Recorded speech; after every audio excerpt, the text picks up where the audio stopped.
Woso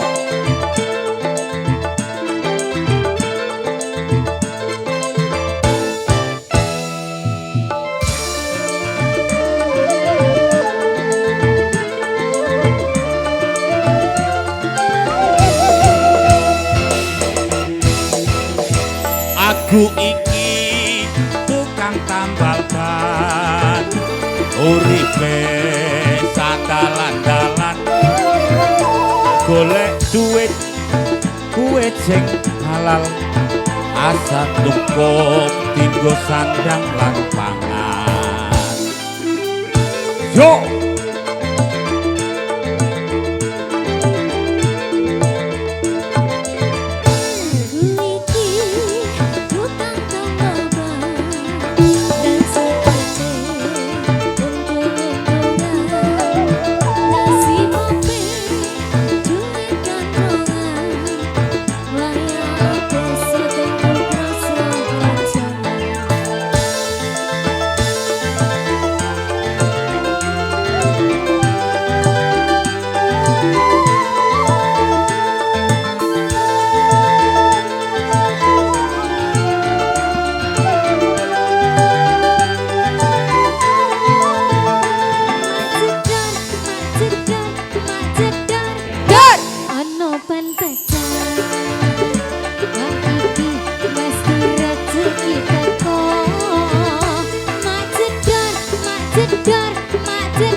cukup kanggo sandang lan pangan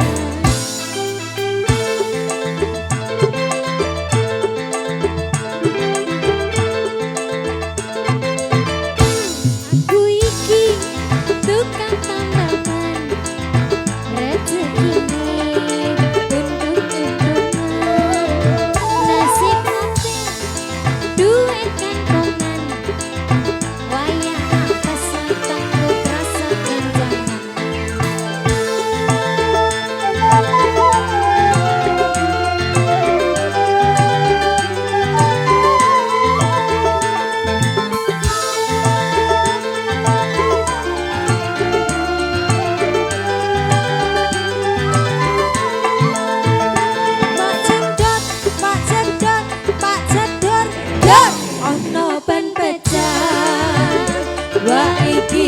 mesti rezeki teko Pak Cedon, Mak Cedon, Pak Cedon Don kan pecamane isih esuk rezekine tambah mupo oe tambah mupo oe tambah mupo oe tambah mupo oe tambah mupo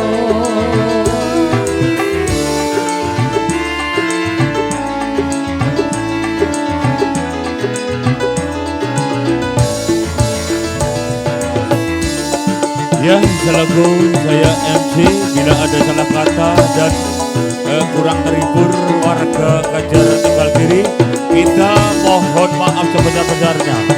Kita undur diri. Bila taufik wal hidayah, Assalamualaikum warahmatullahi wabarakatuh. Matur, thank you.